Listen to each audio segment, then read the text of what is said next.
And welcome once again to Flashpoints. I'm Bob Orr. Joining me, as he always does, is our national security analyst, Juan Zarate. Juan, good to see you and Happy New Year. Bob, Happy New Year. Great seeing you. Let's talk about Guantanamo Bay. This has been a thorn to the president for a while. He came into office saying, I'm going to close it, and obviously we know that hasn't happened. Yet now we see more and more prisoners being sent other places. What's going on? Yeah, what you have is the president and the administration really trying to push hard to repatriate as many of the remaining detainees as possible and trying to find solutions to close Guantanamo. The reality, Bob, and we've talked about it here on Flashpoints for a number of years, is that the president's going to have a very hard time closing Guantanamo. The first executive order that he signed on the closure of Guantanamo within a year, we knew, and we talked about it, was not going to happen. And he's facing the reality that at the end of 8 years of his term, Guantanamo will remain open. And so he's trying to find ways to get to closure, trying to get those who can be repatriated out. Uruguay took some individuals at the close of the year, Kazakhstan as well.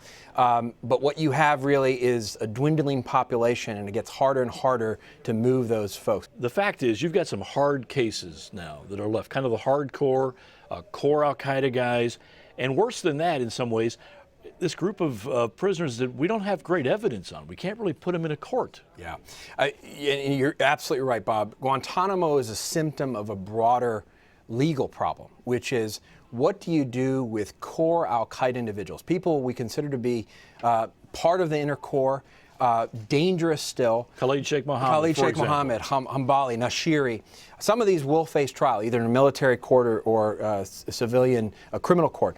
But the reality is some of these won't face trial. And so what do you do with these individuals that you are just not going to release because they're too dangerous, but who aren't going to face trial? That's really the core question. It's been the question with Bagram, the detention facility there in Afghanistan, as well as in Guantanamo. There are two other issues, Bob, that are plaguing this debate about Guantanamo. How much risk are we willing to take in releasing some of these individuals? Because though we've determined some of them aren't direct threats to the U.S., they may return. And you've seen this debate about recidivism. The Republican Congress uses the figure of 30% recidivism.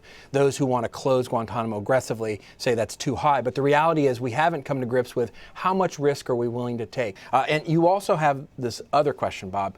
Is Guantanamo still a symbol and a catalyst for radicalization? I think that's really diminished over time, and that's become less of a good argument, actually, for closure.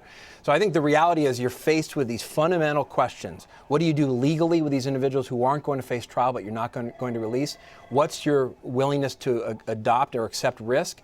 And what is the role of Guantanamo, and what is it as a symbol?